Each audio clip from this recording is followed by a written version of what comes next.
No comment pa rin daw atong si Sara Duterte sa patuloy na sigalot, patuloy na harassment, patuloy na pambubuli ng mga Chinese sa mga Filipino vessels na nasa West Philippine Sea. Wala pa rin pong pahayag. So wag na po kayong mag-expect naman.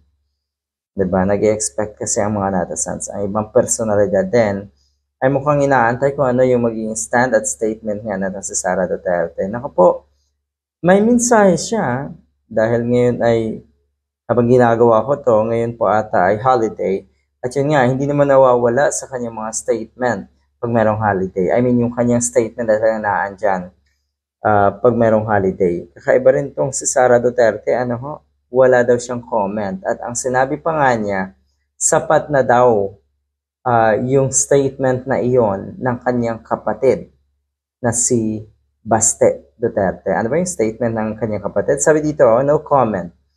I think comprehensive na yung statement ni Congressman Paulo that should be answered by the Department of Foreign Affairs and Secretary of National Defense. Anyway, ang sabi kasi neto si Paulo Duterte, yun nga, hindi naman daw ito trabaho ni Sara Duterte ng Vice President na magbigay, mag-issue ng statement or positive statement regarding dito sa issue ng WPS, positive on the side of our country, syempre. Diba? Hindi daw trabaho. At ang Vice President daw ay may ibang trabaho. Talaga, ba't hindi ginagawa ni Sara Duterte ang kanyang trabaho? Talagang may trabaho. Trabaho nga ba ang sadya na itong mga katulad ni Sara Duterte at ng iba pa? Kaya sila ay nasa pwesto ngayon. Hindi! Posesyon at power ang habol ng mga yan. So, wala nang trabaho.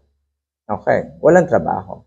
Kahit sa ang ahensya, dalhin ang isang katulad ni Sara Duterte, sigurado tayo magkukunwari yang nagtatrabaho, magkukunwari yan na may magandang intensyon para sa ahensya nga at para sa kapakanan ng ating mga kababayan. Pero wala. Kitang-kita yan na ang totoo, syempre nakakalungkot dahil kahit papano, marami pa rin mga diehard ang naandyan at naniniwala, binibilog ang ulo natin sa Sara Duterte na may kakayahan siya na maging presidente. No comment, sabi niya. Yun nga. Antindi. Kaya yung mga personalidad na mukhang nag-aantay pa rin ang comment nga natin sa Sara Duterte, wag na po kayong umasa.